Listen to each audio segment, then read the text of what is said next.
It is January 1967. 10 weeks since Gemini ended. The new Apollo spacecraft is nearly ready for its first test flight. The crew is Gus Grissom, Ed White, and Roger Chaffee.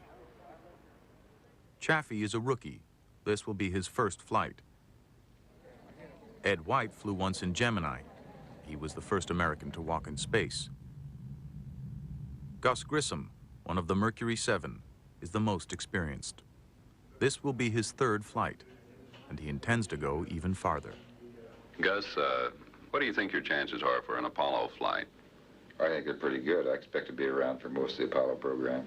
You think you will one day make one of the trips to the moon, then? I'm planning on it. Shortly before launch, there are two critical tests. One is for leaks. They seal the capsule, pump up the pressure inside, and see if it holds. The second test is a practice countdown, a dress rehearsal for launch. The crew is in the capsule, the hatch sealed, and the spacecraft filled with pure oxygen. To save time, NASA does both these tests at once. They check for leaks at high pressure while the crew is inside, in pure oxygen. The combination is lethal. We had 15 psi of pure oxygen in that spacecraft. And at 15 psi of oxygen, aluminum burns. After years of doing this same test on every Mercury and Gemini capsule, NASA has become complacent about pure oxygen at high pressure. On January 27th, 1967, their luck runs out. There are communication problems, and Grissom is frustrated.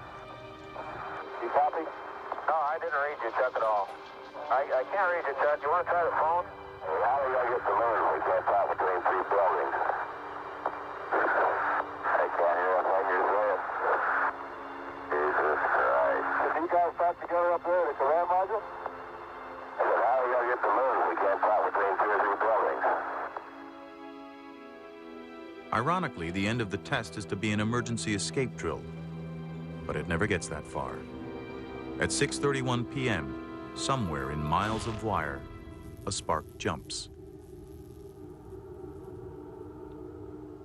I was looking at a TV on my launch director's console.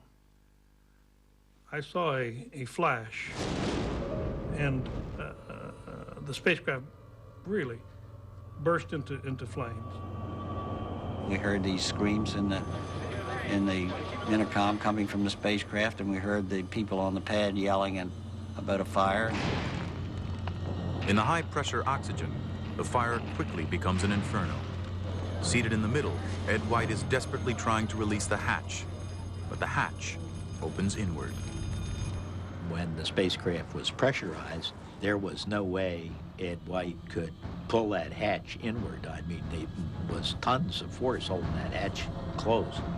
It takes pad technicians 5 minutes to get the hatch open. And when they did, our crew had expired.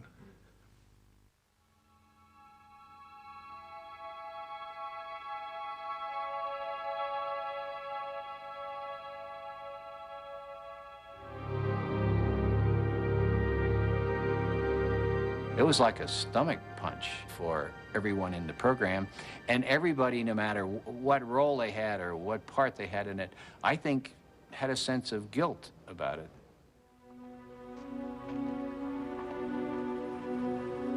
Somewhere along the line, one of us must have missed something, and therefore we let our crew down.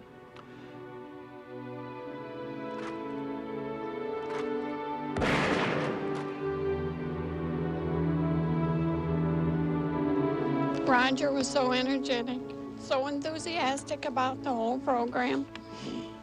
And we're sure that as long as he had to leave this world, he's happy in his spaceship anyway.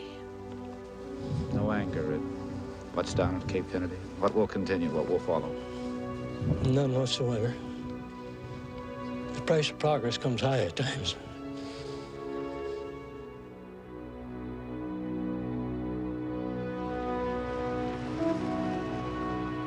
In the aftermath, NASA conducts a painstaking investigation and finds the Apollo spacecraft is full of design flaws and sloppy workmanship. Worst of all is poor quality wiring, the most likely cause of the fire. Over 100 design changes are made.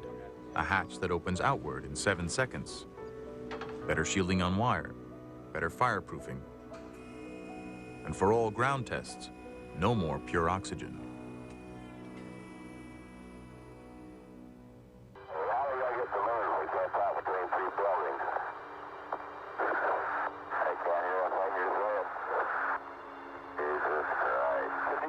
Together up there at the command module? I said, how are we going to get to the moon? We can't talk with